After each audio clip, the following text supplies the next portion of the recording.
Greetings. This is your senator and friend, Alicia Chucky Hansen, keeping in touch with my people. First of all, happy Emancipation Day. I am so happy to be part of the history of emancipation and leading the way for our people to have knowledge as it relates to our great freedom. Certainly, tomorrow, 4th of July, that's the flag that I love.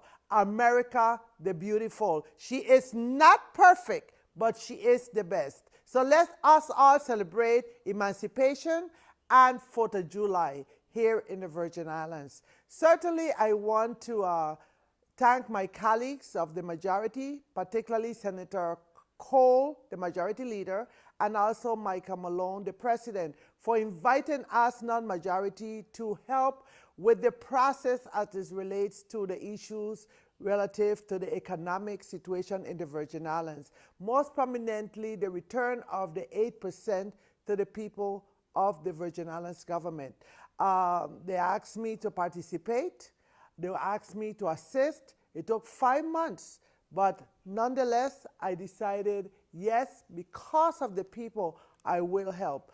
And I had a strong role, and I thank them for their appreciation for my participation.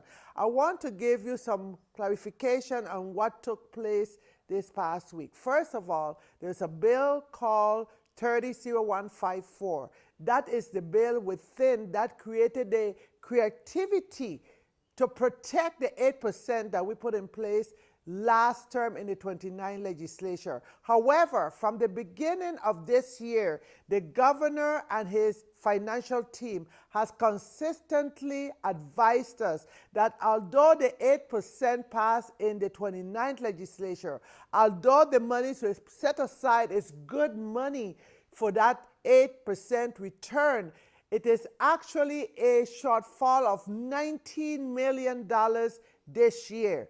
That means that there may be other priorities of this government to utilize the set aside we did in the 29 legislature. That meant that not only him, but some members within the Senate in this 30th legislature felt because of that crisis that we needed to extend and postpone that 8% return to you, the government employees. I felt very strongly that we can put our heads together, and I maintain each and every time on this program that we can do it in a creative way, not only by sustaining that 8% that we put in place to be returned in July, but however, by creating a system which I contributed tremendously to in order to sustain that 8%, not only return it, but sustain it, and also protect by decreasing that deficit, that $19 million deficit, bring it to a zero so that employees will not have to be affected by termination, that those that are already being cut, that need that money, get their money so that they can send their children to colleges, so that they can either bring them back home, send them to the regular school, buy their uniforms, buy their books, get a comfortable level of living at the leave for period. Not the best, it's not the full solution, but certainly it's better than having that 8% cut. And it brings a stimulation to our economy because the private sector gains when the government employees have the money to spend. If they don't spend in the private sector, employees in the private sector then begins to get laid off. That is of major concern to me.